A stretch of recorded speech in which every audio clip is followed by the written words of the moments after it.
Assalamualaikum warahmatullahi wabarakatuh. Saya Lola Aulia dari kelompok 4 akan menjelaskan sedikit tentang perkembangan fisik dan bahasa anak usia dini.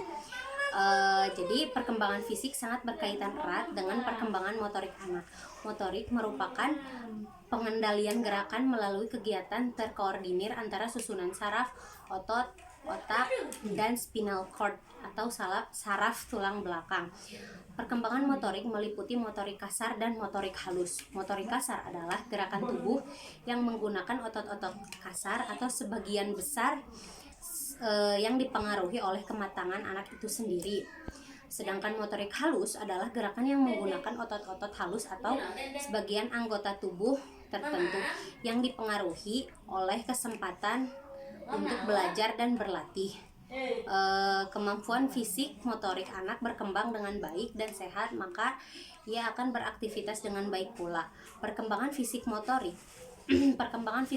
anak berkembang dengan baik merupakan dasar anak untuk membangun pengetahuannya lebih tinggi dan lebih luas lagi. Ada beberapa faktor yang mempengaruhi perkembangan fisik anak. Faktor makanan, faktor pemberian stimulus, kesiapan fisik, faktor budaya, dan faktor jenis kelamin. Selanjutnya perkembangan bahasa. Perkembangan bahasa pada anak terjadi dari aktivitas mendengar, melihat, dan meniru orang dewasa di sekitar mereka.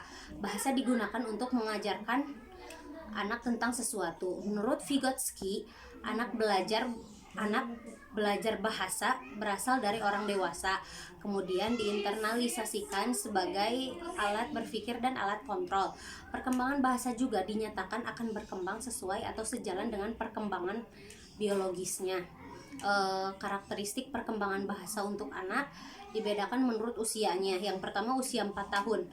Karakteristiknya mampu menunjukkan dirinya dengan kata saya, kemampuan bahasa berkembang cepat, menguasai fonem dan sintaksis bahasa yang digunakan, menunjukkan pemahaman tentang sesuatu yang dilihat dan didengarnya, dan lain-lain. Selanjutnya, usia 5-6 tahun. Yang pertama, dapat mengucapkan lebih dari 2.500 kata.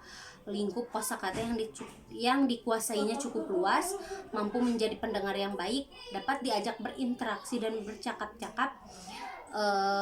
Selanjutnya, anak sudah bisa mengekspresikan dirinya, belajar, menulis, membaca, dan bercerita. Selanjutnya ada fase-fase perkembangan bahasa anak usia dini. Fase-fasenya ada 3. Yang pertama, fase holofrase atau satu kata. Kedua, fase lebih dari satu kata. Dan yang terakhir, fase diferensiasi. Selanjutnya, aspek-aspek perkembangan bahasa anak usia dini ada 4. Yang pertama, kosakata. Pada usia ini, anak memiliki kemampuan mengingat kosakata baru yang dipelajarinya dari lingkungannya dengan cepat. Seiring perkembangan anak dan interaksi dengan lingkungannya yang semakin banyak, maka kosakata yang dikuasainya juga akan lebih banyak. Yang kedua, sintaksis atau tata bahasa. Anak belajar tata bahasa dari orang yang ada di sekitarnya. Meskipun anak belum mempelajari secara benar penggunaan kalimat dalam bahasa, namun dengan sering mendengarnya dan meniru orang dewasa di sekitarnya, anak bisa mencontoh penggunaan bahasa secara lisan dengan baik. Yang ketiga, semantik. Penggunaan bahasa sesuai dengan tujuannya. Anak sudah bisa mengungkapkan keinginannya dengan kata-kata. Yang terakhir, fonem. Fonem adalah satuan bunyi terkecil yang membedakan kata.